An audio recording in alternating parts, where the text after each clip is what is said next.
This podcast is part of the Big Heads Media Podcast Network. For more great podcasts, head over to bigheadsmedia.com. All right, this week on TV Tuners, the TV Tuners TV crew are taking on NBC's Debris Show. It's going to get hot and heavy down in here. It's going to be a lot of violence and interesting discussions going on this podcast. Will we learn about Stairmaster's dark past, Swanson's bright future, or Keogh's medium present? We'll find out today.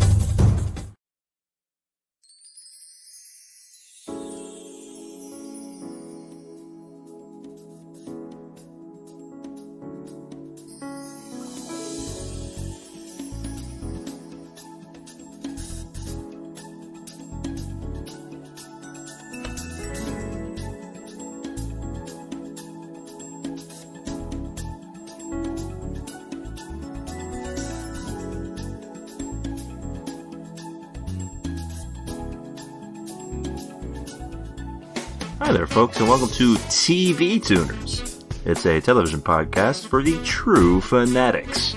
It's a weekly dive in the latest in TV news and reviews. I'm your host, Swanson. With me, as always, is my co-host and MI6 agent whose dad died, Stairmaster. I miss me poop. Oh, me poop! Me poop! Poop. Me poop, he died. He died. It was the space illness. Oh, me poop. He inhaled too much asteroid dust.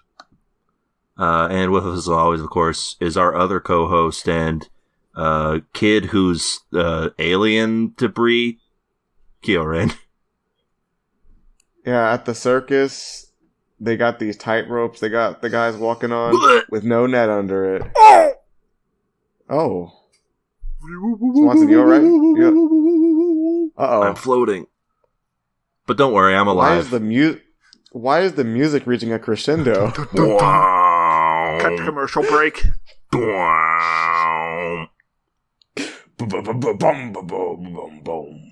Yeah. And you know what? It went a little something like that. Welcome to TV Tuners, the podcast where we talk about television, the latest Sometimes. and very rarely, evidently, the greatest. Welcome to the pod. And hey, if you like what you're listening to, why not go ahead and give a subscribe? Yes. What? Yeah. Go ahead, go over to any of the podcast apps of your choice. You can subscribe to our podcast. No. That way you know when Please. new episodes come out. There, cut his mic. Okay. He can't be talking about that. People, look, if people subscribe, that means they're going to listen to more episodes of the podcast. That's more work for us. What should we replace Swanson's audio with? I don't know. Maybe like a very intense, Wow, this is some great soundboard working you're doing right now, Keo. very intense score. I think is what we're going to be adding in instead of Swanson talking about how everyone should subscribe, and also Boom, boom.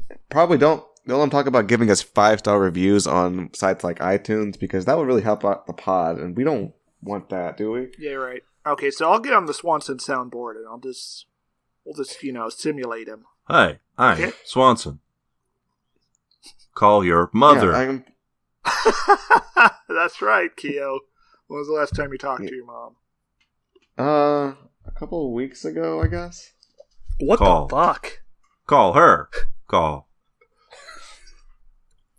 I don't know why I'm making the soundboard like talk to me about what my shortcomings as a son. Subscribe.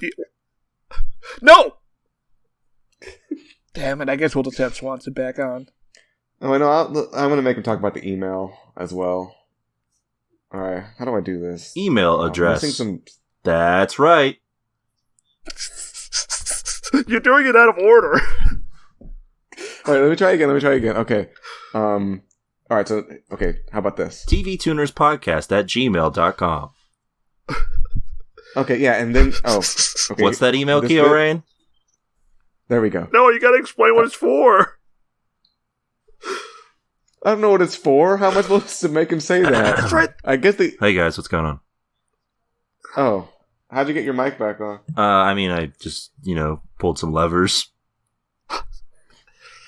Okay, what's the email for? We have an email address. I don't know what the hell it's for. Well, okay, Ryan, the email address is for any quips, comments, questions, foresights, or otherwise that you want read aloud here on the pod.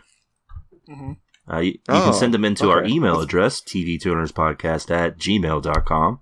And yeah, we already conveyed that. Oh, I like to hear it. And, we'll read them. Okay, yeah, that sounds actually pretty cool. Yeah. What's that email address, Kiyoar? I'll just make Swanson say it on the soundboard. tvtunerspodcast@gmail.com. There we go. That's right. Yeah, and we also have a Twitter page, if that's the thing you're into.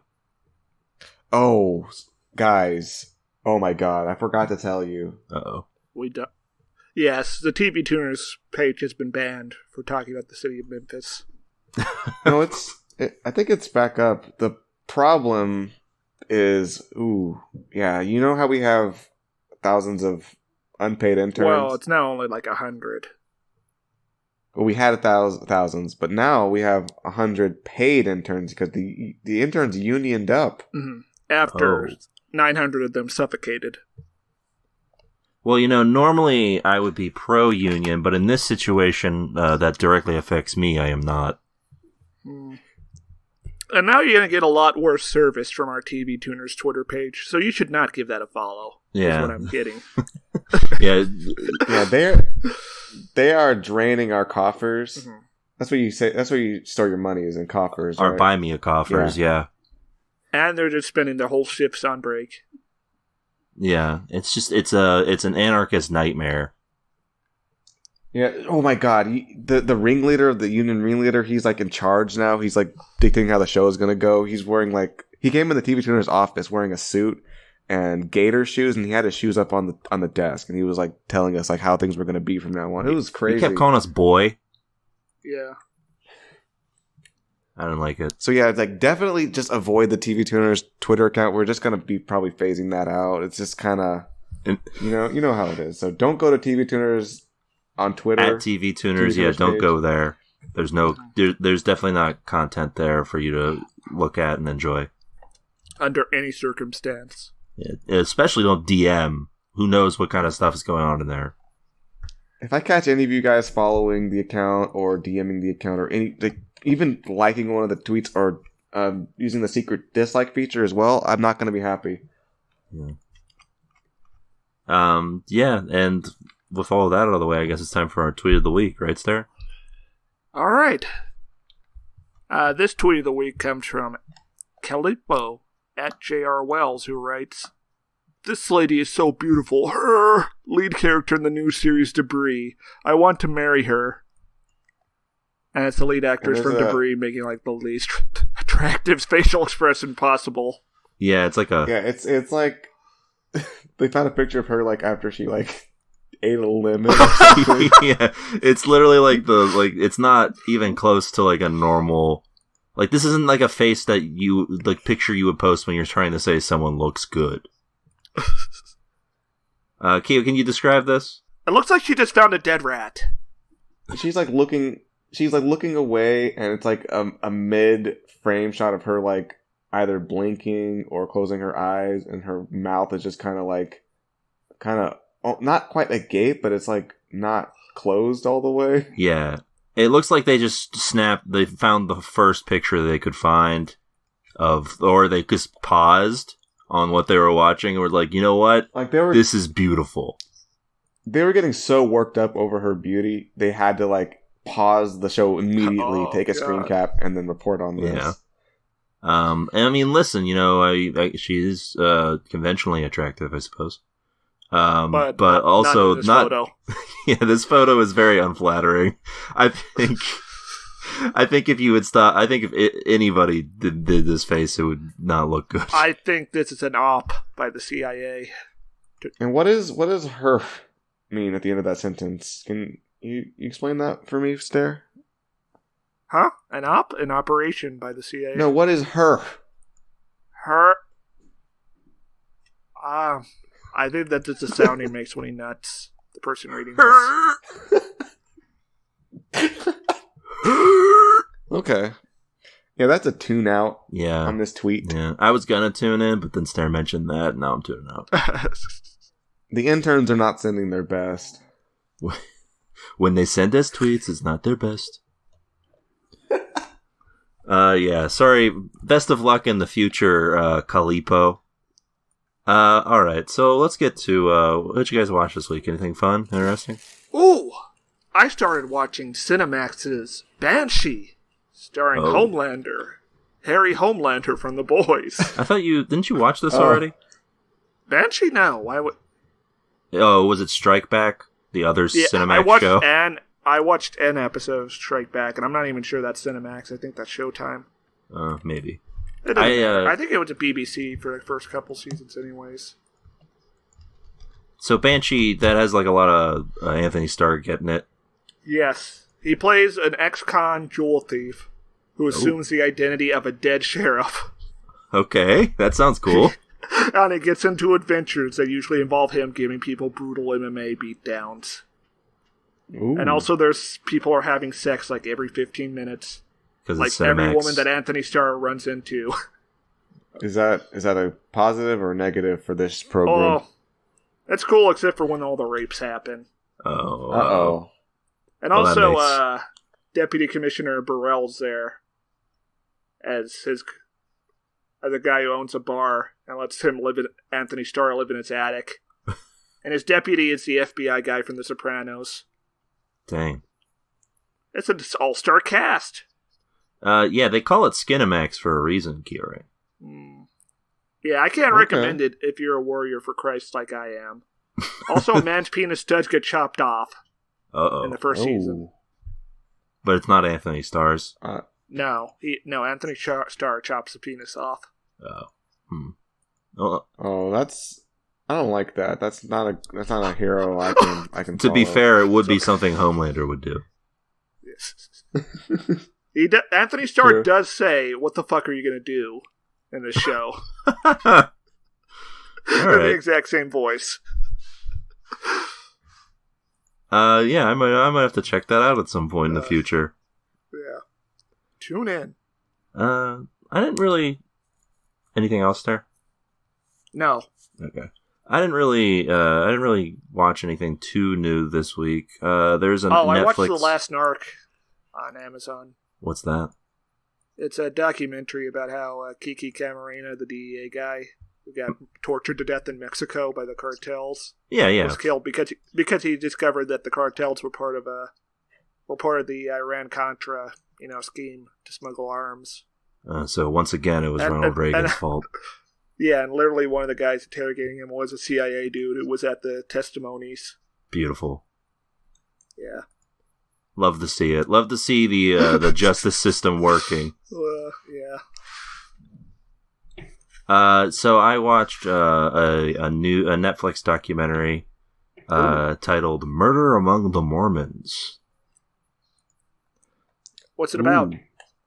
So apparently I think this is the late or the mid 80s maybe, a series of car bombings happen in Utah, in Salt Lake City, Utah. And they end up becoming tied in with the Mormon Mafia. No, it's very tangentially related to the Mormons, despite the title. Fuck off. It had to do with spoilers, I guess, for this 3-episode documentary series that you could also just look up. It had to do with a guy who is a con man who who essentially made a fabricated story of Christ, piece of Story of Christ? Piece of literature that had a different interpretation of the Mormon beliefs about their founder. Oh, so he was crucified by the No, Mormons. they were going to buy it. They were going to buy the thing off of him so they could bury it and no one would find out because they thought it was real. Because he was an expert grifter, copywriter. I don't know what you call that. An expert counterfeit. Oh, that is props to him. What happened next? Well, he set off those bombs and killed a whole bunch of people. Wait, why?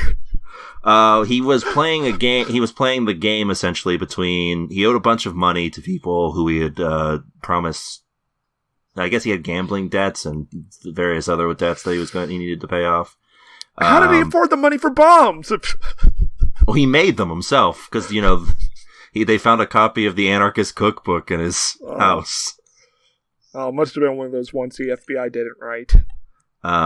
And yeah, his plan was to blow up his business associates and then I think a couple other people who were involved in the deal before selling. I think his plan was still to sell it to the church for a huge amount of money. Anyway, he ends up accidentally blowing himself up. And his dick falls off? No, he survives, even though he killed one person who he was actually aiming for, and then another person's wife because they grabbed the package. So yeah, it's a whole big deal. Anyway, the first episode doesn't reveal that info, and then once it kind of reveals that info, you're like, oh, interesting. This is a potentially interesting story. The third episode is sort of just the unraveling of everything. It's alright as a documentary. It's weird because there's not a whole lot of people you can talk to about this because one is in jail and the other business associates are either dead or don't want to be interviewed. In hell. There are some people from like the Mormon church who are like, I can't believe this happened. But it's like, it does feel like a weird title for a thing that is not very related to Mormons. Outside of the whole grift thing. Very important. The Last Narc does feature a brief Robert Stack cameo. Oh. A man tortured by CIA. No. Apparently he did like ceremonies for like DEA guys, for FBI guys getting medals. Oh. And he would like, yeah. You did a great job overthrowing that South American country. Thanks to you, we do not have to worry about the specter of land reform. Anyway, I guess I'd give it a light tune in if you like the Netflix documentary style. I am ambivalent to it, so if the material's good, I'm interested. Also, it was short. I watched some episodes of the Gundam Mobile Suit program. Whoa. Holy shit. I think I watched 4 or 5 episodes. Alright, so that's what, the side 7, and then they gotta vote whether or not to fight. And then what, the Luna 2's bullshit? Yeah, Garma shows up. Our boy, Garma. And Char's like, yeah, you can definitely take this guy out. And he's like, 1 minute later, he's like, actually, he can't. You ever just see Amuro just fighting for his life and just think, wow, I'm glad that's me. That boy's having a good time. I'm glad, I'm glad he's doing it and not me. Yeah. I would just be one of the civilian guys who's like, I want to go home. That's why I've taken this 15-year-old hostage. Yeah. You've never seen Amuro fighting for his life and been like, that's me every day. Yeah, that's my daily struggle. He's just like that's me. That's me when I watch Gundam Wing. I see Hiro Yui constantly trying to kill himself. You ever see Gundam out? You ever see Amuro out in the edges of the Earth's atmosphere and think, yeah, that's what I deal with in my life. Yeah, every day. I have a giant poster of Amuro hanging in my room, and I just look at it every day and think about him. I enjoy the Gundam program, but definitely the animation's obviously a bit of a downgrade from the OVA They basically series. had construction paper to draw on. Yeah, and like probably a week to draw it. Yeah. Each episode. Yeah. That's why if you're really picky, I recommend watching the movie instead, since they actually got to reanimate some stuff. Guess I should start watching some Gundam. I'm not that picky, you know. Like 13 episodes in, the animation director does get hospitalized, and series director Tomino has to draw a lot of keyframes in order to get the episodes out. And it shows. So it gets worse? Yeah. Uh-oh. Oh, no. Okay, well, I'll see what happens. All right. And there is also the infamous Dokozolo Island episode that has nothing to do with the rest of the story. Is That it a the beach sponsors episode? insisted on including. Where Amuro goes to an island and meets a deserter Zaku pilot who teaches him mobile suit martial arts. Why did they want this? I don't know. What a Well, the idea of a gritty war children's cartoon was very foreign to people at the time. Yeah. Well, I mean, it's probably Especially very about foreign giant now. robots. Okay, so they wanted them to lighten the mood Yes. a little bit by having him go on a mystic. Yeah, having them go experience the plot of Karate Kid a few years earlier. Yes. All right. I'm just picturing the meeting. Yeah, I can't wait till you get to the part where they introduce the Gundam Hammer. Oh. Because they Seems weren't selling like enough harder toys fun. at that point. I need the Gundam hammer myself. We all need a Gundam Hammer in our life. Yeah. I need a Gundam to hammer me. Ooh. Okay. Swanson, just Yeah, watching that's- G Gundam, it's like, God, I wish Chibi Crockett would pummel me. I mean, yeah. So yeah, I guess that's a tune-in on the original Mobile Yes. Suit Gundam series. It's very charming. It's got some charms, it's got some foibles. Now rate all the Yeah. waifus. Garma, 10 out of 10. Ooh, Yeah, Garma is like I give him a 9 out of the 10. perfect romantic partner. Yeah, like I could, if I just could get with Garma, I would be able to sort out his self-esteem issues. Yeah.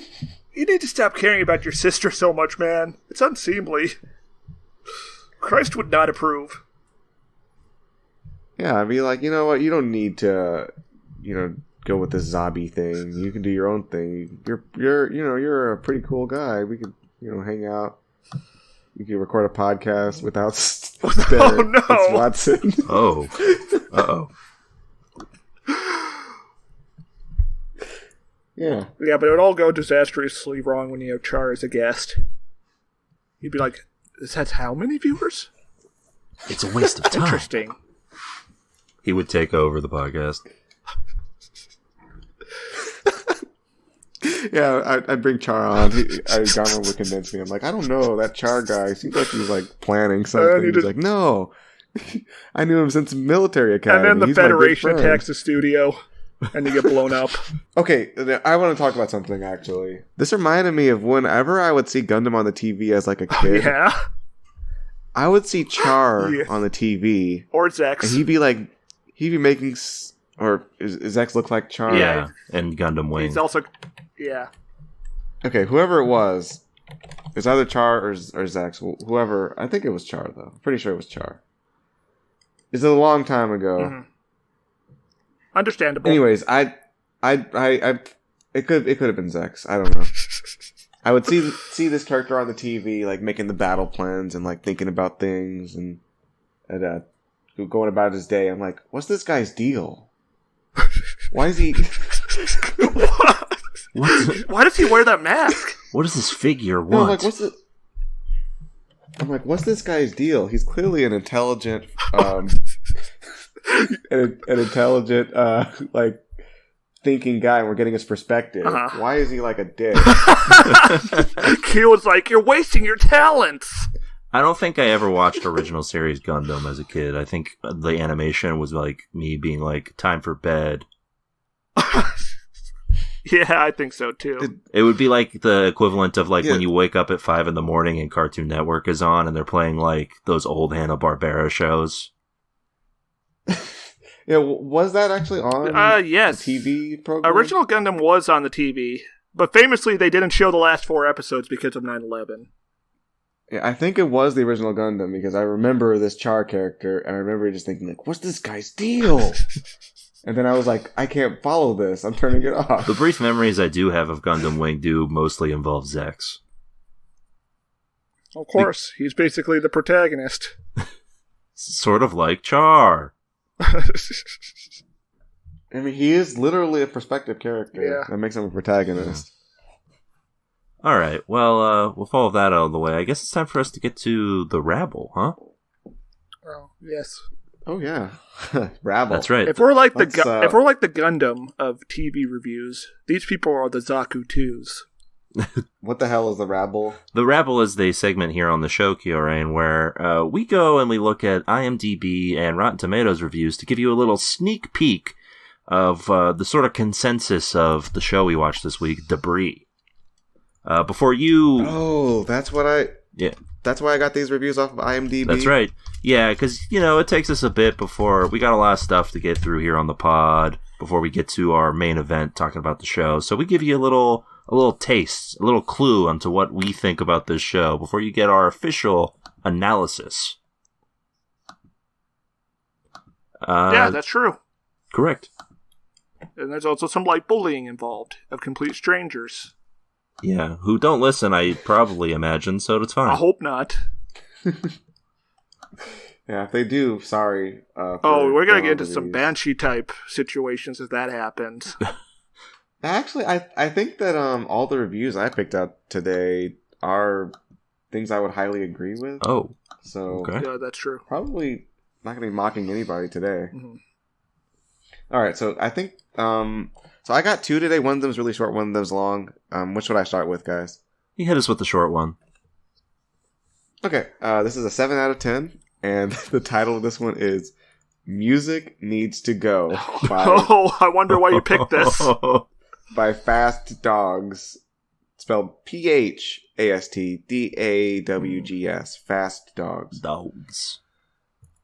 All right, so this review's strange. It's 7 out of 10, but it doesn't talk about the show. It just says, love the Fringe-like show, but the music is just too much. Too loud and too distracting.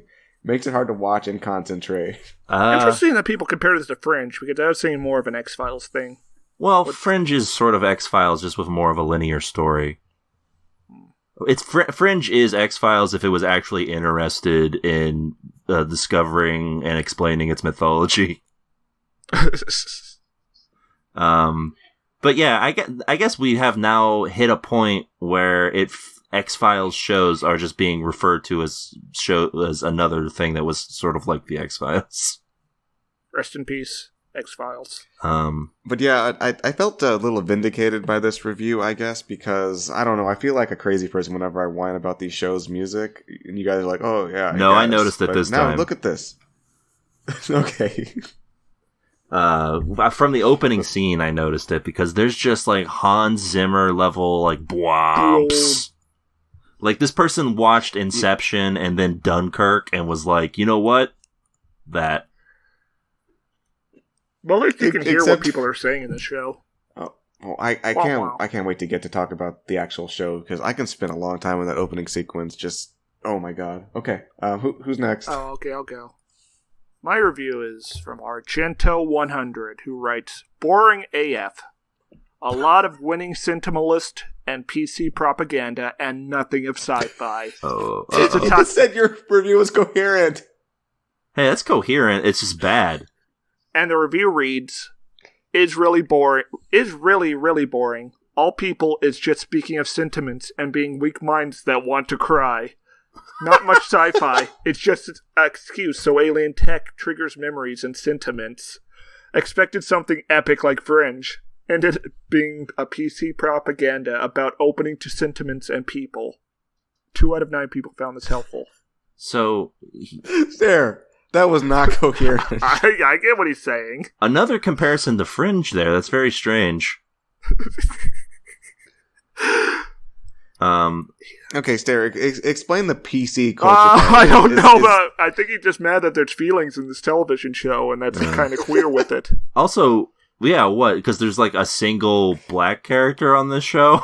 I think it's because there's a woman having feelings about her child, and that's what the show's about. But Fringe is about a woman who has feelings about things. Being sad about your family being dead is a PC culture thing. Toughen up. I guess to be fair, Fringe is more about the relationship between a father and his son, and also a woman is there. and sometimes Leonard Nimoy. She's like on looking. And also a woman is also Mobile Suit Gundam. Yeah. This is what an odd point. I would say Stairmaster. I'm going to side with Stairmaster on this one, Keel. Right? That is coherent. It's just it's technically coherent. It's just not anything we want to hear. I'm pretty sure the first sentence in that review was not a coherent sentence. It's really, really boring. Or do you mean the title? The title that is also a sentence. Boring AF, a lot of winning sentimentalist and PC propaganda, and nothing of sci-fi. Oh, okay. Maybe it's not coherent because he definitely meant whining. Hashtag winning. All right. Okay. So Swanson, is it time for the official reviews or what? Yeah, I'll do some official. I meant critics reviews. Critics. Yeah. Listen, these critics, they're not official. Whether Rotten Tomatoes wants us to believe so or not, they're not official to me. Anyway, yeah, I've got the critics' reviews here. I've made it a habit in recent weeks to explain the tomato meter and the audience score. Tomato meter... Bucket of popcorn? Yeah, bucket of popcorn and a fresh tomato. 72% for the critics. The audiences actually had a less favorable score of 64%. So, interesting. What are critics doing out there? Jerking it. Oh, that's the life. I'll start with this negative review, which is from Caitlin Thomas of Paste Magazine. Wait, Paste Magazine? Yeah. I don't think it's about Paste. Oh. What is it about, then? Presumably entertainment. Not even the presence of Tucker, who is tremendous in everything he does, and is the type of actor who can improve the quality of a project simply by being in it, makes this particular story must-see TV. This is a 6.5 out of 10. Okay. High praise for Tucker. The man and his car. Tucker is referring to Jonathan Tucker, a man who I didn't know or recognize who was playing the lead CIA operative. Yeah, he's not as good as Anthony Starr. He's apparently in Westworld. He was in Justified. A couple other things. I also need to watch Justified after. Yeah, I never finished it. I feel like I need to rewatch it at some point. Sad. Pathetic. Low energy Swanson. Can't finish a great TV show. Yeah. Always sleeping, never picking up the TV remote, turning the TV back on to watch Justified. He's always 10 minutes late to the agreed upon time. I looked at the resume of Jonathan Tucker. For one, I do recognize him now. He was in an episode of Hannibal that I don't think Keo never watched season 2, so he never saw it. Yeah, he played the horse. That's right. That's right. No, he played a serial killer, or he played a serial killer who came the closest anyone's actually come to killing Hannibal. Oh. Ooh. So it's like the Char Aznable of serial killers. That's right. He was also in a show we watched and hated, City on a Hill. Oh no, he played the armored car. Well, he played one of the robbers, yeah. Oh. So yeah, there you go. Anyway, I would not describe the work I've seen him in as revelatory or tremendous or anything. No. And he's certainly not tremendous in this. He was fine in those Hannibal episodes, I guess. Who is he playing in this? He's the CIA operative, the lead guy. The generic white guy. Oh, the ineffectual, uninteresting. Yes. Yeah. Well, that doesn't really narrow it down much, but yes. I mean, it's hard to say if that's down to him or the script. I'm going to lean on the script on this one. He probably is a good actor. Yeah, the script. But there's nothing for him in this. Anyway, let's go to the positive review. This is from Monique Jones of Common Sense Media. Common Sense Media. That sounds like a right-wing thing. No, that's I believe Common Sense Media is the place that's like, this is Parents Guide to TV. Yeah, it's like, is this okay for your kid to watch? Are they gonna get some bad concepts from it? Like Warriors for Christ. Yes. Like sex being okay and Yeah, don't watch Banshee. things like that. Yeah, That's a very pro-sex show. is this good for your kids? If and then like one of the negatives would be like promotes gay marriage. Oh, I forgot to mention on Banshee, he has a hacker friend who's a drag queen. Oh, okay. That's cool. So and here's they the have review. no time for any bullshit. Here's the review from Monique Jones. Debris is actually a meditation on how to engage with the messiness and chaos of the human experience. Oh, shut up. Wow, it's just like Arrival. Whoa, this show has depth and perception. It's really talking about It has some current ideas events. Going on. This is like the video game Stalker if it was made by Hallmark. A Lifetime movie. Actually, yeah, that makes sense now. And of course, they can't have Russian people because the soccer moms would be confused. This is like the film Stalker if it was made in America and about something totally different. Anyway, yeah, so those are my reviews, Gil. You have one more? Yeah. If you guys want to veto this as I get through it, if it gets really boring, you feel free to. I will boo but loudly. This would be made me laugh really hard because of a single phrase in it, so I decided to clip it here. Luckily, I've forgotten what that phrase is already. All right, this is a 2 out of 10. It is titled Unwatchable, True.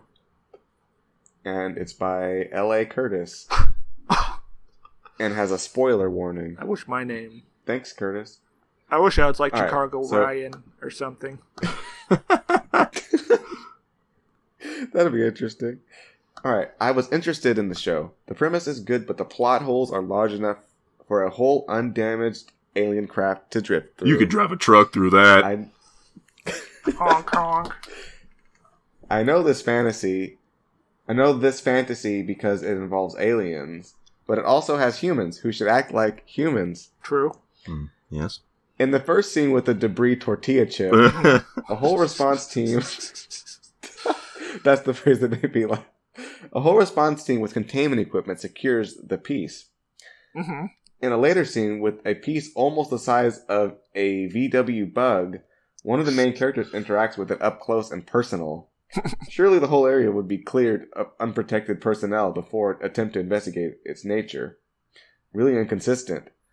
In a scene with reanimated bodies, we have a doctor/technician standing among them in an unsecured room. Again, each of these should be in a biocontrolled room, as no one knows what they are capable of. True. Is this the kind of alien response we want our government to do? This is, hey, listen, this is how you get COVID. This is true. space COVID. It's like criticizing our government in the middle of this review. In a later scene, one of the lead investigators walks up to the reanimated child and physically touched him, even after she knows other people who met him have died. True. I didn't watch the rest of the episode after that. That was pretty dumb. Yeah. If I was her supervisor, I would immediately fire her for incompetence. Ma'am, I want to talk to your manager. My wife thinks she would have conducted herself better with the knowledge these characters had. And she's a piano teacher. And she's a woman. She's just a lowly piano teacher who has no common sense. Wait, his wife is a piano teacher? Is this by Peter Griffin? Oh. A little... Man, that's such a rarely used plot point in Family Guy. Well, it's the justification for the intro. That's for the true. theme song happening. No, that's just she plays the piano Yeah. in the opening. She's not teaching anybody. She No, in older episodes she did actually teach, and then they just like never do that again. And also, I don't even think Peter has a job either anymore. No, yeah, like he used to have an actual job that he would like go to and interact with people in, and then they just like Well, at the toy factory, and now Yeah. he's just stuck in his house, sort of like purgatory. Family Guy video Yeah. theory. Is Peter dead? I just love the Peter Griffin job arc where it starts with him having a job, and then his boss dies, and then he gets like another job where he gets sexually harassed, and then that's it. I that's think. it. They were like, no more jobs for Peter. Unless it's like Homer Simpson-esque one episode jobs. I wonder if Peter Griffin has been to space, like canonically, not like just a cutaway gag. He's probably been to space at least 3 times by now. If only we had a friend who was really into Family Guy who could answer these questions for us. Alas, he is dead. To us. Rest in piss, you piece of shit. How dare you talk about Andy like that? Yeah, our good pal. Betrayal. Our good pal who's totally going to invite Stairmaster onto his podcast someday. I just want to talk about American Dad. Is that too much to ask for? I'm texting him. I'm texting him right now. Alright, so that's my review. Yeah, I mean, I appreciate the nitpickiness of this. For anyone who ever argues that we can be nitpicky. Oh, has someone? No, I just feel like there's probably times where we are. I think we're not nitpicky I've never nitpicked anything in my entire life. I think we're constantly skipping over stuff, like ignoring nits.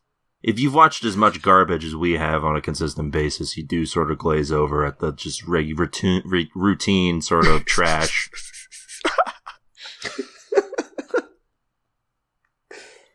It's kind of like when like you live in a place that's not kept up very well, and you just get kind of used to it. Yeah, like, the cockroaches. It's like, yeah, there's some garbage, there's some pests, but it's like not really affecting me anymore. Yeah, there's been a mouse living in my mom's car for the past couple of weeks.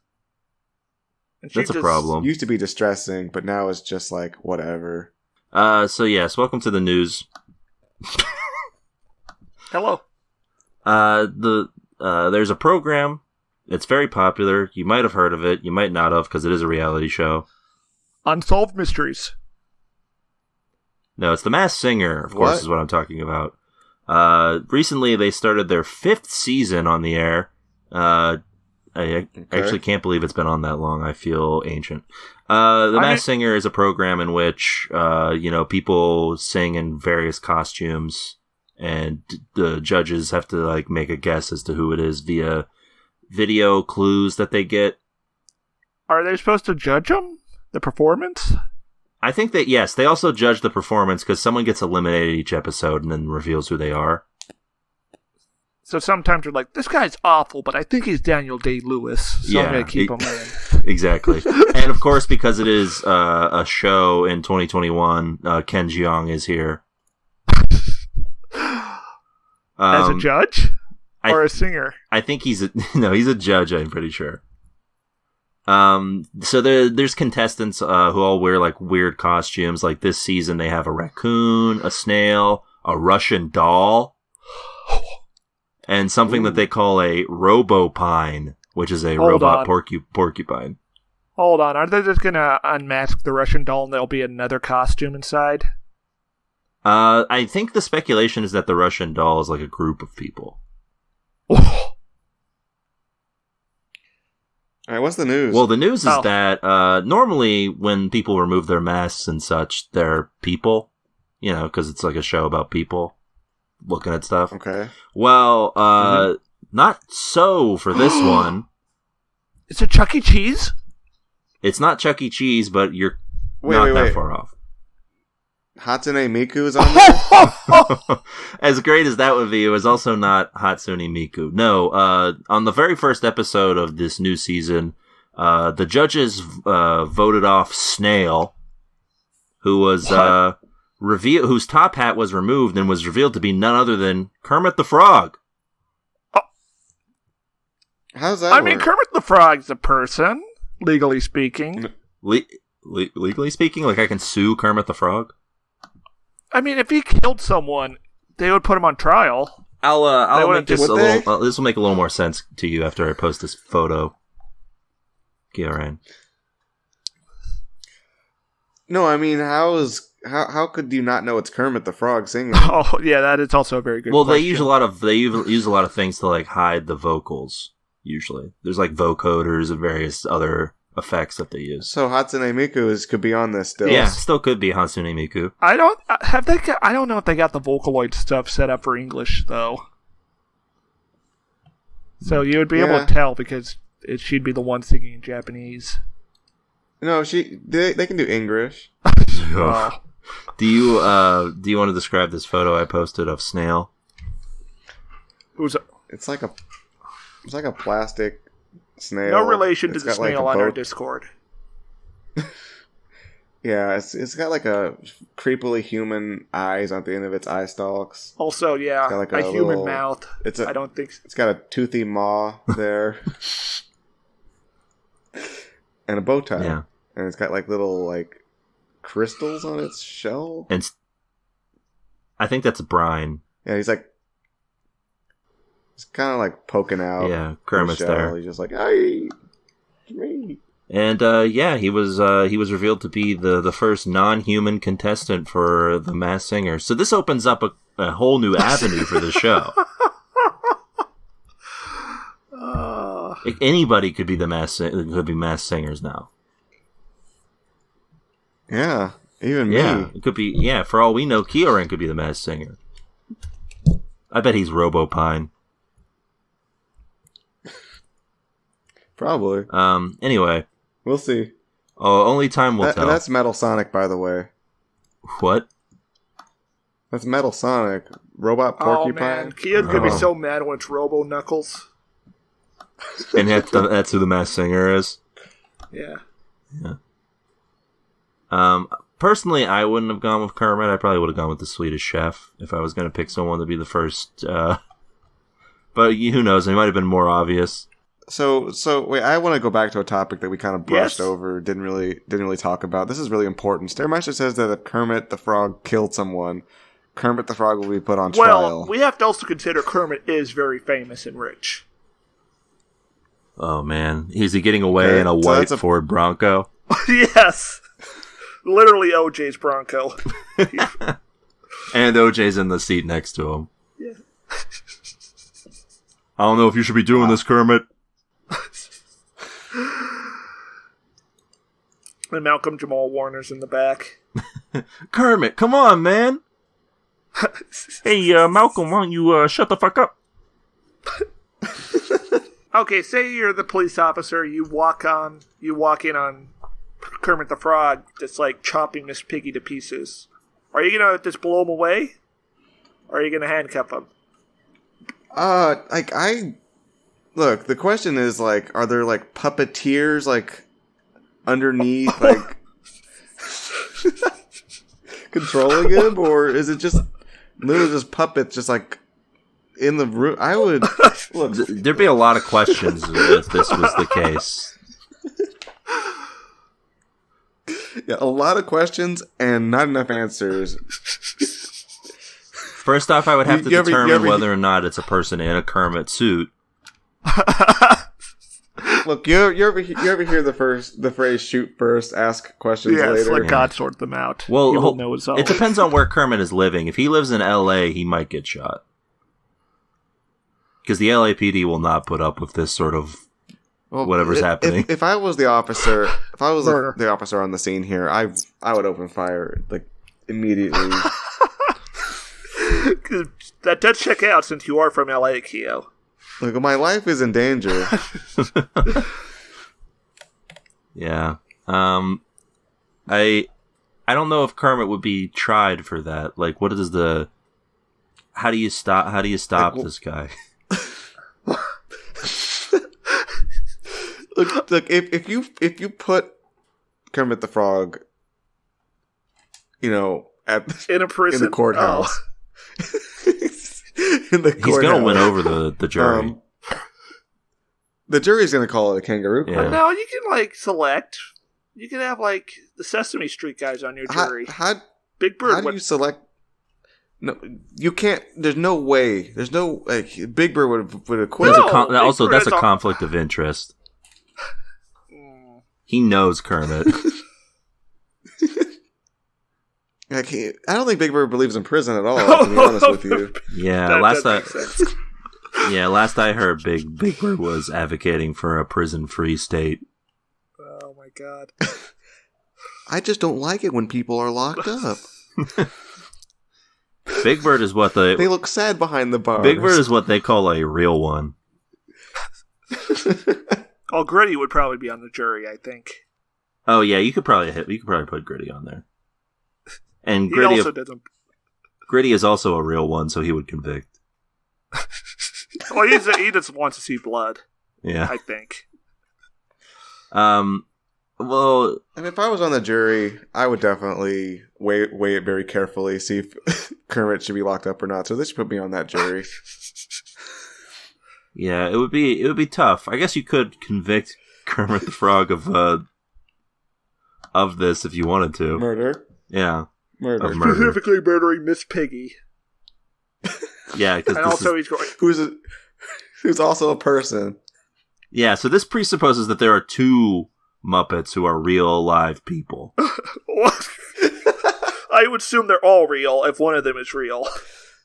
I don't know. I don't think one is enough to assume, but two of them would make me start wondering, where are the rest? Can the Swedish chef be far behind? Not a question. That's not a question for the courtroom, Swanson. Yeah, the question is whether he's guilty or not. Well, yeah, but then we have to start wondering what other charges we can. No. Gonzo is married to a chicken. That's not legal. Look, Swanson, a police officer Swanson. witnessed him with the knife in his hand, covered in blood, over her corpse.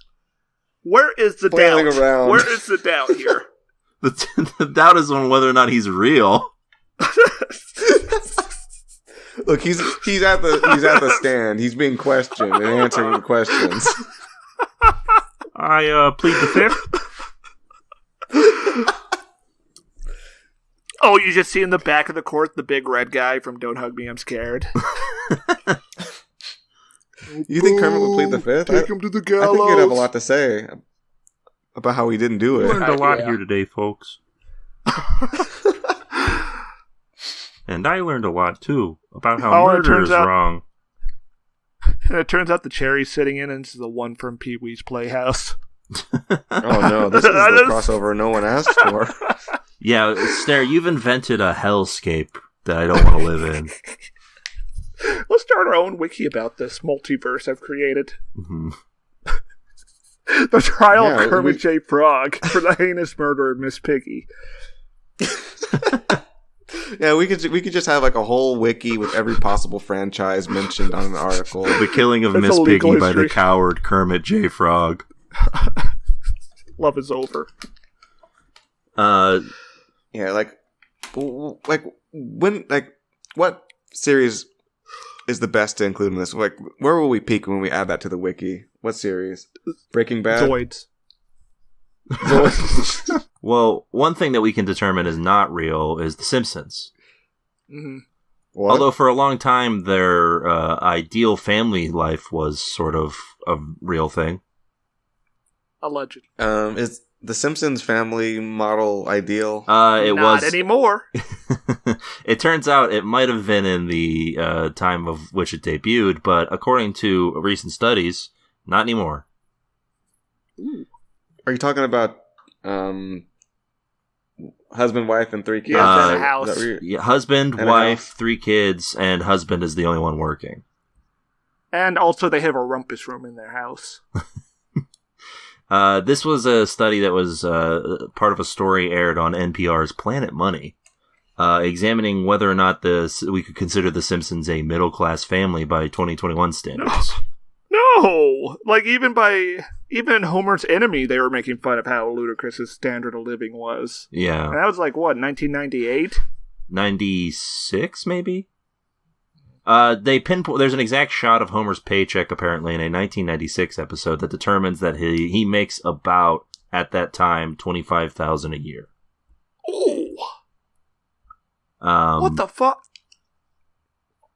Like, that's pre-inflation? Yeah, so currently today he'd probably be making around $50,000.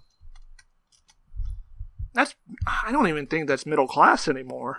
No, it's a solid income, but it's definitely not enough for what they have. Life, the decadence. The palace he lives in. To hear the co-host of Planet Money describe it, tuition has more than doubled, healthcare costs have more than doubled, I believe housing costs have more than doubled. The idea that you could have one breadwinner in a family of 5 who had a high school education, working a union job at her power plant, and buying a nice house in the suburbs, at this point, it's not normal. Wow. That's dire. President Joe Biden should do something about that. Listen, Mac. We need the Simpsons back. Hold on. I'm being informed. They're on the air. Ladies and gentlemen, we got him. I'm introducing a new law. The Simpsons must remain on the air for America's safety. Isn't it kind of hilarious that people are mentioning The Simpsons as an ideal we can't have? Yeah. Yeah. That means it's truly been on too long. I think the whole premise of The Simpsons is that that family model is fictitious in the first place. Yeah, even in the first episode, Homer's struggling financially. I don't think it's so much that it's fictitious. There's lots of people who, in that era that The Simpsons started in, had that model. I mean, it was very, narrowly existent and painted in a much more positive way than it actually was. And that was the point of The Simpsons. Well, yeah, The Simpsons went with that because that was every standard family sitcom had that. Yes. And they lambasted it at every opportunity. That's right. So yeah, it doesn't seem like there is much that you could do to sort of have the real traditional Simpsons life. And we need to give everybody their own house. Yes. Yeah. Correct. That you got in one, Keo. Good job. Yeah. Good job, bud. Thank you. Yeah. So there you go. Meanwhile, we're all aiming to be Homer Simpson, but we're all Milhouse's dad. Oh. Ooh. I don't even have a race car bet. I'm worse off than Milhouse's dad. Or was Milhouse's dad the one who lived in the bowling alley under... No, that's Frank Grimes. Oh, that's right. Yeah, he lived over... That's right. He lived in a bowling alley under another bowling alley. Yes. Yeah. I think that was also a fire department. Yeah, something like that. Anyway, yeah. Turns out things are bad. But we'll get that $1,400 soon, right? Yeah, that'll probably help you buy a house for our non-existent families. That'll pay Americans like a fifth of their rent. We're all going to be the Simpsons again, Mac. So with all that out of the way, it's time for a segment near and dear to our hearts. It's Trailer Blazers. Hit the theme, Kyoran. Ba-da-ba-ba-da-ba. That's right. But, oh, sneaky one there. We've got a trailer, and we're going to talk about it. I feel like it's been a long time since we've done a Trailer Blazers. Wait, we watched a trailer? Well, usually when you try to make us watch trailers, we just get mad at you. Yeah, but this time it was a subject matter upon which you guys were interested. We watched the trailer for HBO's new docu-series, Q, Into the Storm. Yeah, it was the... Yeah, couldn't they have waited until they actually found out who Q was before making a documentary about Q? Well, maybe they ran out of money. Yeah, maybe they do know who Q is at the end, and they're just teasing us. I feel like that would be news, but, you know... Yeah, we only find out when it finally airs that they know who Q is, and by that point he's already escaped. He's already dead. My prediction for this is that they're gonna all they're gonna say is that Q is multiple people. Q means a lot of things to different people. Yeah, because the only person... Well, you know what you could say? Yeah. Everyone is Q to some extent. the Q in the end was the friends we made along the way. And that's what this trailer pretty much sums up. This makes Q look way more powerful than they actually are. Yeah, that's kind of my problem with the idea of this from the scene. They make it seem like Q is this ever encroaching thing that is if I was a QAnon follower and I was watching this, I'd be hyped. Yeah, that's right. Yeah, they want to know who Q is too, don't This they? reminds me of that news report about 4chan where they had the exploding van. Oh, yeah. Similar energy there. And it does talk about 8chan a lot on this. Yes. They apparently interviewed the founder of 8chan. Yeah. And also an 8chan admin who looks like the platonic ideal of what everyone thinks bad anime is. He's sitting on his bed with a He has a statue of Ray from Evangelion. Yeah. Next Is to it him. a statue or a mannequin? I think it's a mannequin. I didn't get a good... Presumably for other purposes. Anyway. Yeah, what do you think of that I stare? think he has a collection of glass jars under his bed with Ray figurines in it. Uh-oh. And something else. This anime guy was probably the most interesting part for me, just because you could tell that he was like so happy for this opportunity to be like, I'm on camera. Finally, my story gets to be told. Finally. He was shockingly photogenic, wasn't he? Yeah, he'd probably been practicing. Yeah, for a guy who's like the admin of 8chan, you wouldn't expect him to be that photogenic. Also, you would expect him to be in jail. No, there's no justice there, Master. Yeah, how do you get to be the admin of 8chan and just be walking around? Well, you have to have a tendency to be a scumbag, and then one of the other scumbags will be like, "Hey, you're good at that." I think first he looks at the sex offender registry, and then from there sees if any of them have tech experience. Yeah. Like possession of child pornography, digital.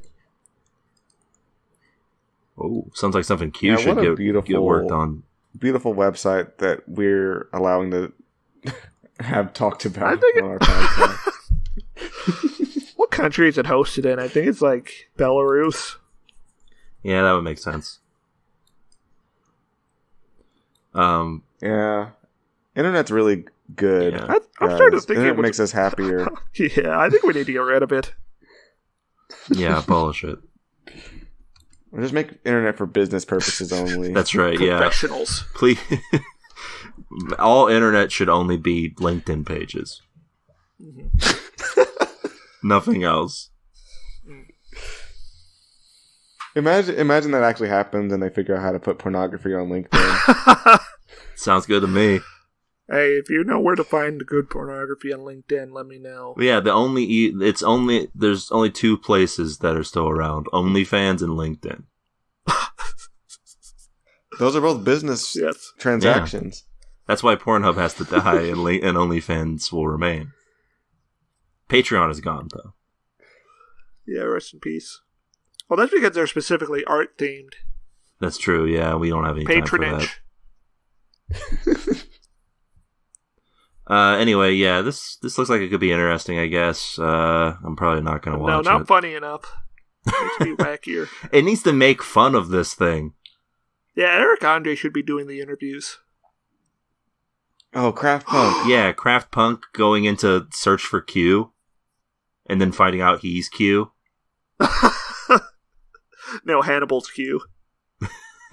Oh, that makes sense. Yeah. Yeah, I made Q. I've been Q the whole time.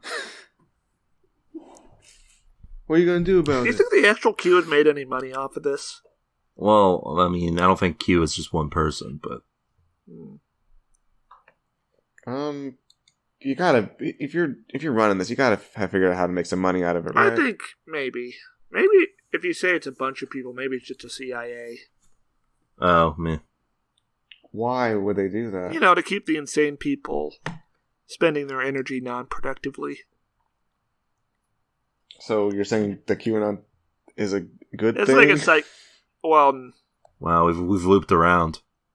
We're entering a feedback loop. Well, sort of. It does keep them from actually doing anything.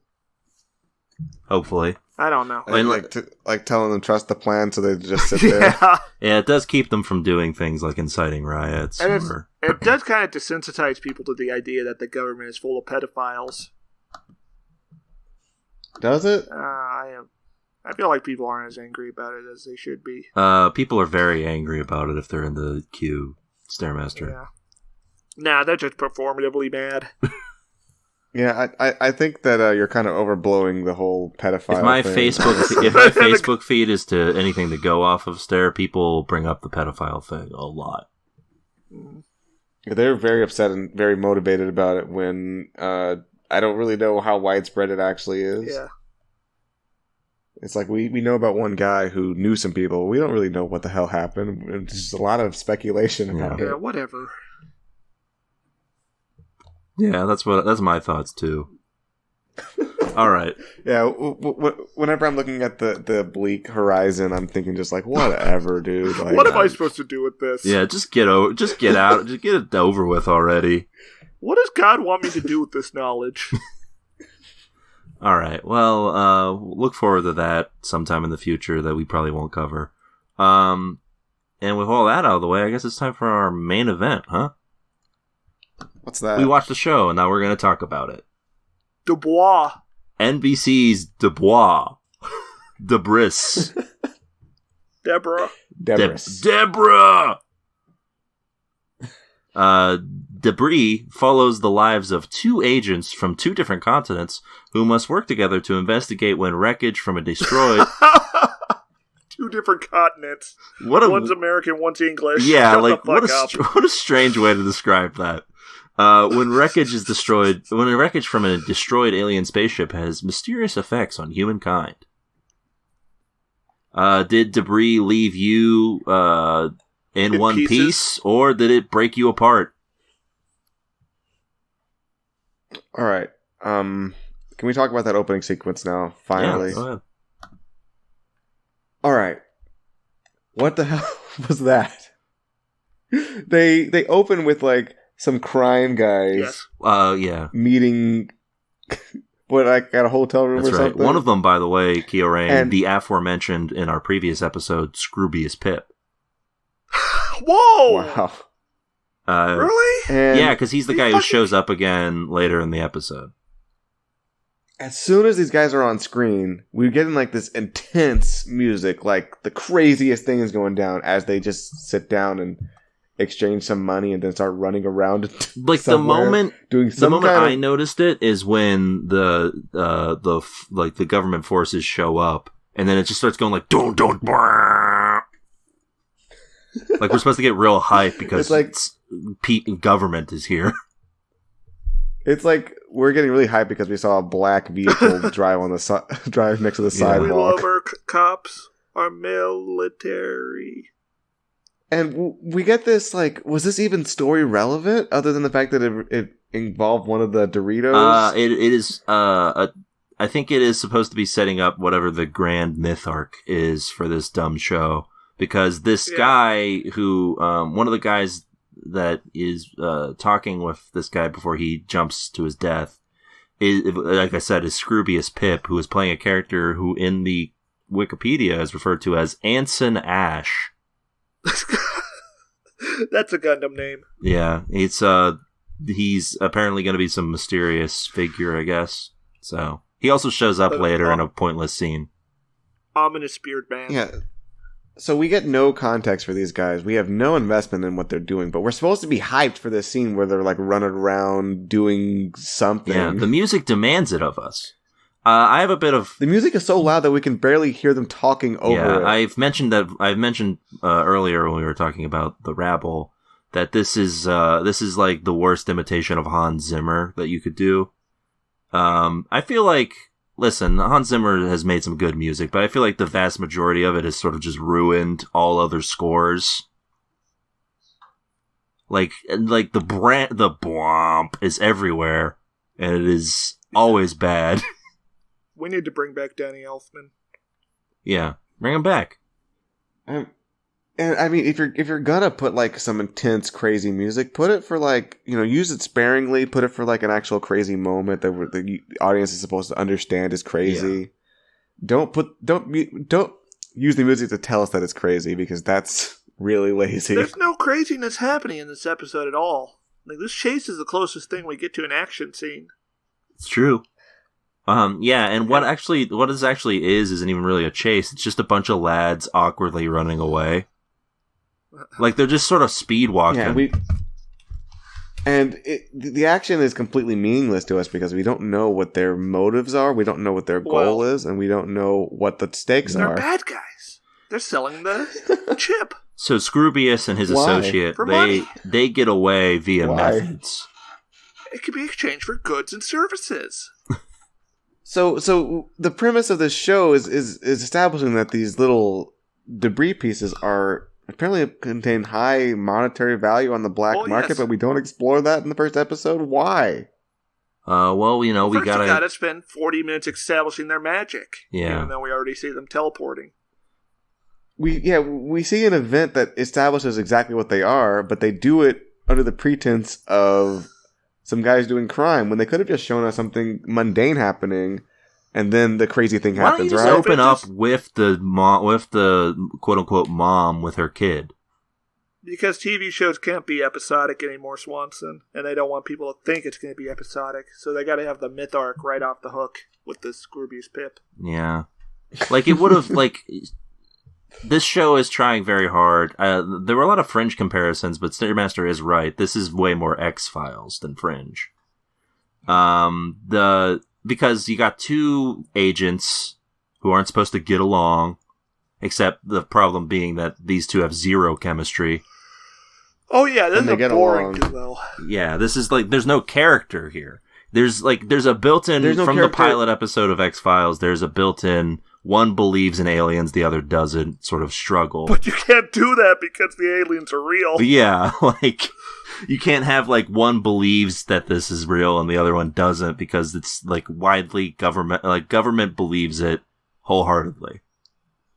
Yeah, from a storytelling perspective here, it's just like, we get put in the point in the story where we've established that these Doritos exist, and they're very powerful, and they're bad, or something. Also, they don't have any really strife between them. They're always on the same page, crime-busting-wise. Yeah. Yeah, that's the other thing, is that, especially in the early seasons of X-Files, there was, like, a real difference between Mulder and Scully, in terms of how they operated.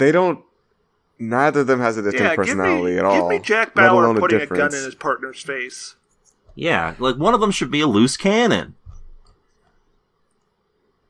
But no, they're just both generic sort of government officials. Look, what if one of them thought that the Doritos are really good, the other one thinks they're really bad? Yeah. And in case you think we're just being like hyperbolic calling them Doritos, first off, they do look exactly like a nacho chip, and they are referred to as a nacho. And people do eat them to teleport. Yeah. Tostino's new teleportation chips. But yeah, like, the guys are running through the hotel, or whatever it was, and, like, they hide the Dorito in a drawer to try to slip out from the government. Oh, the dumb guy does. Yeah, the dumb guy loses track of the other two because they vanish via secret means. And then, like, the housekeeping lady, like, finds it. She's like, ooh, what's this piece of cloth sticking out of this drawer? Let me investigate. And dies gruesomely. Yeah. When she touches it, like, teleports her through the floor onto the table below. That was the closest thing to a cool moment in this episode. Yeah, but we had no build up to it. No, but it was still cool to see that lady get owned. Yeah, Swanson loves violence against women. His favorite episode, Dragon Ball Z, is the one where Vidal fights Spopovich. How did I know that was going to come up?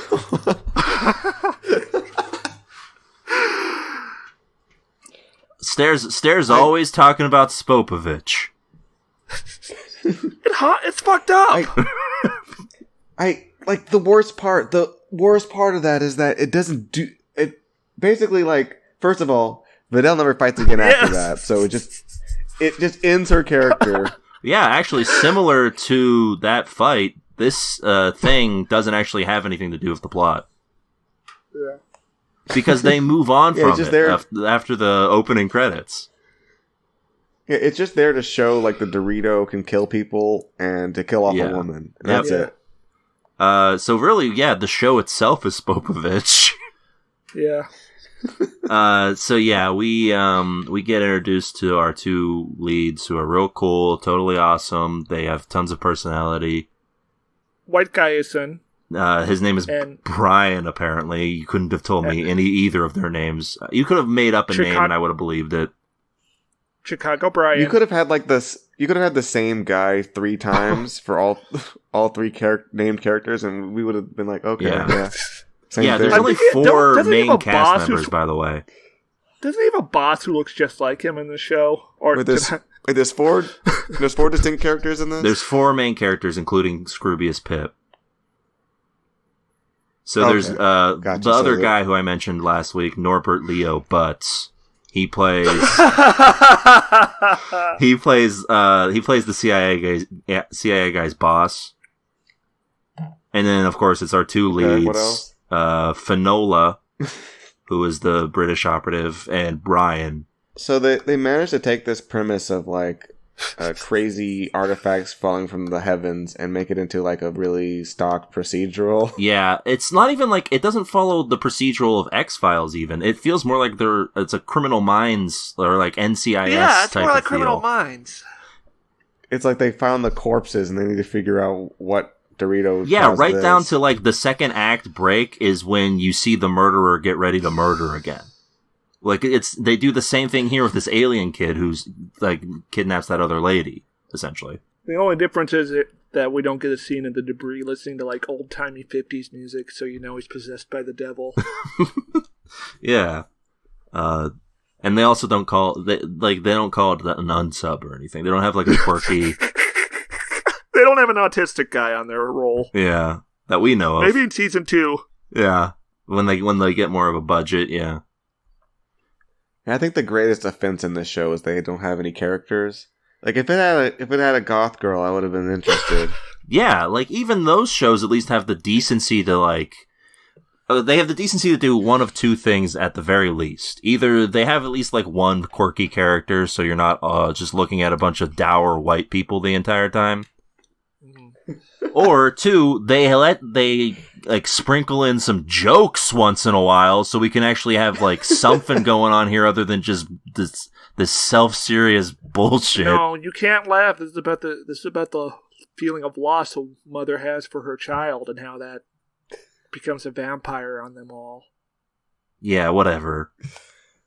Yeah, we needed Doritos to explore that. So yeah, the Doritos makes the child come back from the dead and starts paralyzing people and leaving them hovering above the ground. Yeah, But then they talk it out and make it better at the end. The general consensus, that's generally the plot. This mom, her son died, and now he's the Dorito makes it's not even a Dorito though, it's just a huge it's mass. like an orb. Yeah, it's a huge orb that's like crash landed near this house. Mm-hmm.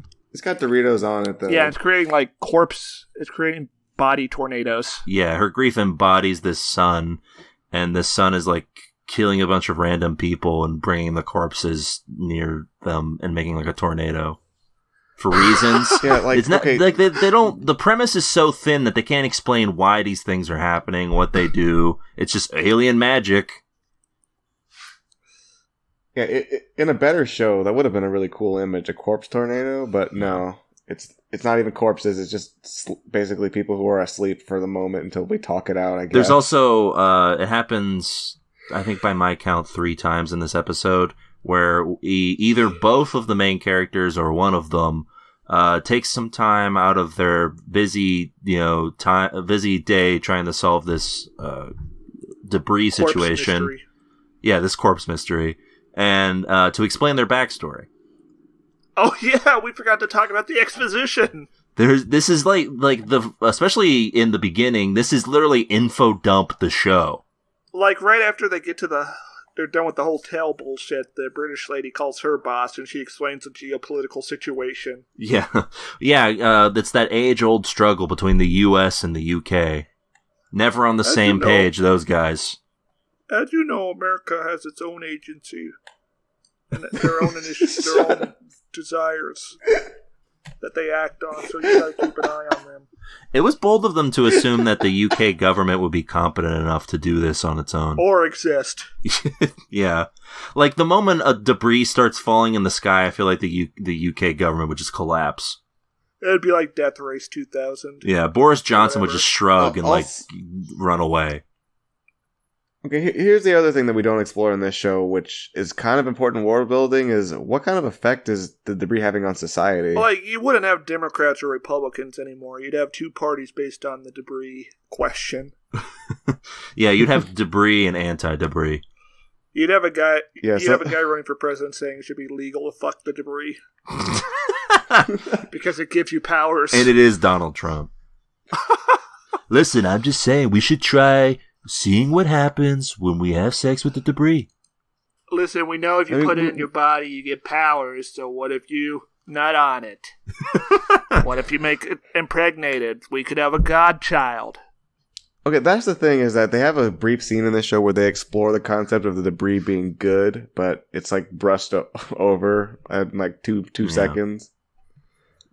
It's like, I think this debris could cure illness. Yeah, the lady, Finola, says at a certain, when they're explaining their backstory to each other, that she believes that the debris is like a good thing, is like a divine thing, even though the only times we see it, it murders people. Yeah, like they could have established that the debris is maybe good by maybe could do something good, but maybe they're saving that for episode 2 when they meet the episode 2. When the white guy episode meets 1, the debris woman and falls in love.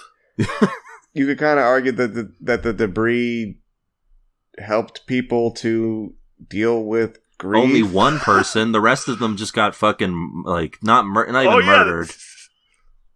They just got displaced. Hell, yeah. Or they're floating above the ground and can't move their body. But are alive. Did they recover? Because the mom woke up, but did all those other people just die? Or something? No, yeah, we're not just completely fucked up psychologically. That's the thing. We get first. It's a real weak sauce ending, but we'll get to that in a sec, I guess. There's not much to this show either, is the thing, because outside of those exposition things, there's a whole thing where they have to figure out what's going on here. So there's typical padding for an episode where the mystery should be somewhat easy to solve. They have to find like they figure out that the mom is involved, then they have to find the daughter, and then the daughter has to have her whole spiel. And it just goes on, and it's all so like dour and serious. Like your show, my brother died. It's a show about space debris that you call nachos, and you want me to take it seriously? Yeah. Like at least have it's so bad. Yeah. have a couple jokes in there once in a while. It's okay. I just want to laugh. It's 2021. He needs this. Maybe have like a cowboy who's there and he's like kind of out of place, but he's got his heart in the right place. That's a banshee ass. Maybe the dour tone would be better if there were actual characters in this, but there aren't. So I have to just look at a bunch of like Kevin. I have to look at a bunch of blank slates, just be like, and my mother died, and it was sad for me. There should be like a karate guy who wants to destroy the nachos before they can investigate them, and he's like very adversarial to the group, and he's very smug. Now that I think about it, Banshee basically is a show with Karate Kevin. Oh. Well, now we all gotta watch it. Yes. This sister character essentially gives not only exposition, but death position. She explains that her brother died, and she blamed her mom for it, and that, like, I don't know, probably caused her grief to happen with this space rock. Yeah, she probably cried on the space rock, and that's what's activated it. More reason to nut on it and see what happens. Sort of like Pokemon the movie. But in reverse, since everyone became petrified instead of being freed. Ass Ketchum couldn't break himself out of a rock. But I can. I know he's 10, but he's in the rock. He won't know what's happening, okay? Oh my god. Oh no. So yeah, there's a whole climax here where Finola gets involved with this kid. It's very dumb. She has no reason to like interact with this kid, right? Her mom's dead. Or dad, I think. No, they're both dead, I think. Both dead. Yeah. And then we get what ends this whole thing is they figure out that they need to wake the mom up. So we get this sappy pile of trash ending where this sister is like, "Mom, you gotta wake up, Mom, please." And there's like there's zero emotion in it because like the mom's not a character. She's been unconscious the entire time. She's floating in midair. Yeah.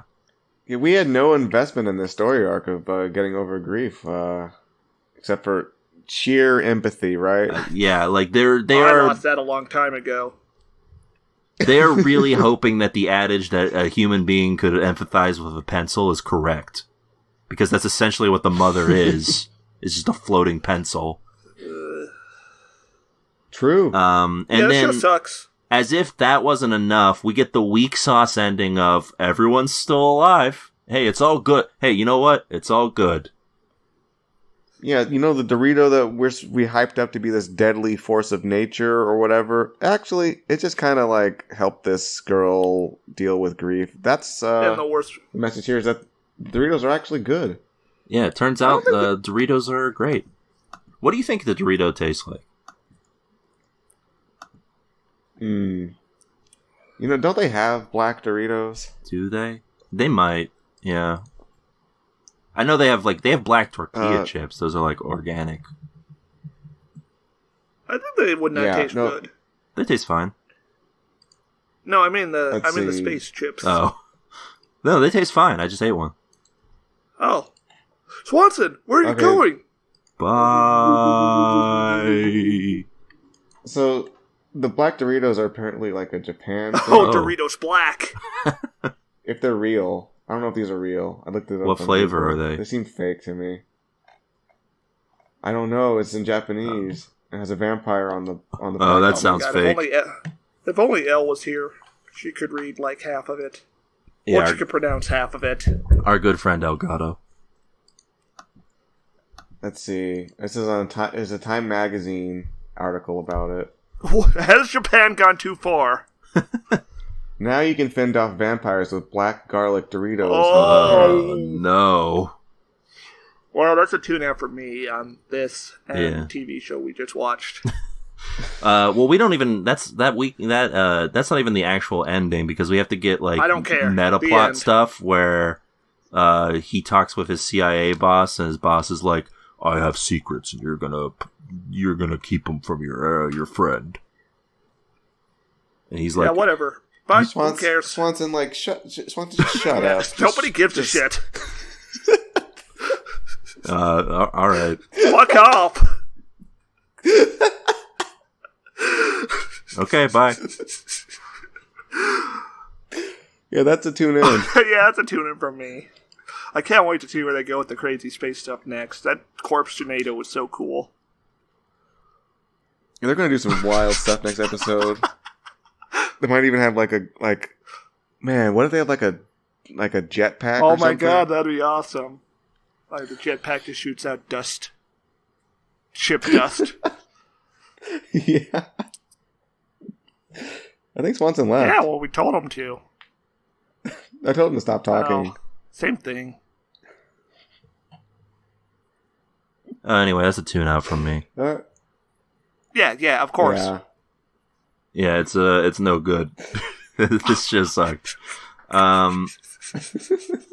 Yeah, look, there's nothing, there's some fun, maybe there's some cool stuff in here, I guess. No. Not really, though. I mean, the concept could have been good. The whole time I was watching this, I was just thinking, man, if I wrote this show, I could have actually No, made you it need good. a wacky guy. Well, I mean, yeah, you need characters, obviously, for starters, but also, even just the way they framed it was just awful. Also, I don't think I've talked about this yet with this, but I think the premise is way too thin. In terms of how they, describe it. You can't just be like, yeah, there's debris. I feel like you need to do some more explanation, how did an alien ship get so close to Earth? How did it break up? But, see, the proper thing to do would be, to send people on a mission to the alien spaceship, or what's left of it in space, and explore it. But they don't have the money for that. That's the thing. How did they find out that an alien ship blew up before? Did they figure it out before the debris started landing?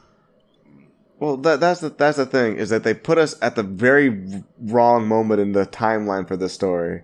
They put it after the inciting incident happened, but before we find it out the full mystery. But They skipped over the part where they discovered that it was aliens and all that stuff.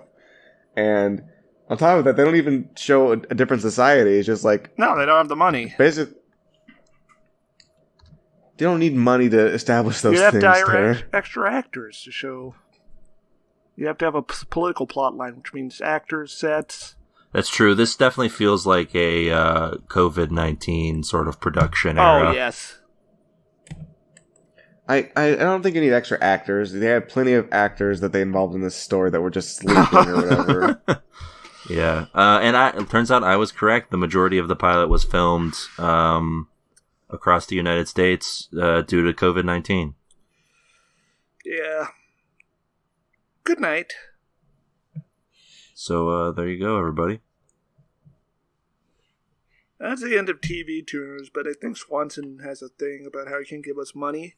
That's a tune out for Debris, and that just open the show with a guy having like mind powers and is like going on a killing spree, and you find out that he has a Dorito on him. Yeah, there you go. I want to see. That's what it should be. It should be stuff where like the Debris gets into people and like gives them like weird shit.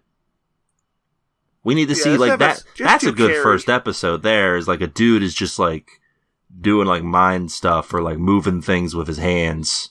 His dick gets really big when the Dorito impales him. Yeah. But if they pull the Dorito out, he dies, and his dick goes back to normal. 'Twas Schlong that killed the beast. That's how they end it. Anyway, Also, I get he has mind powers. That's a tune out for Debris.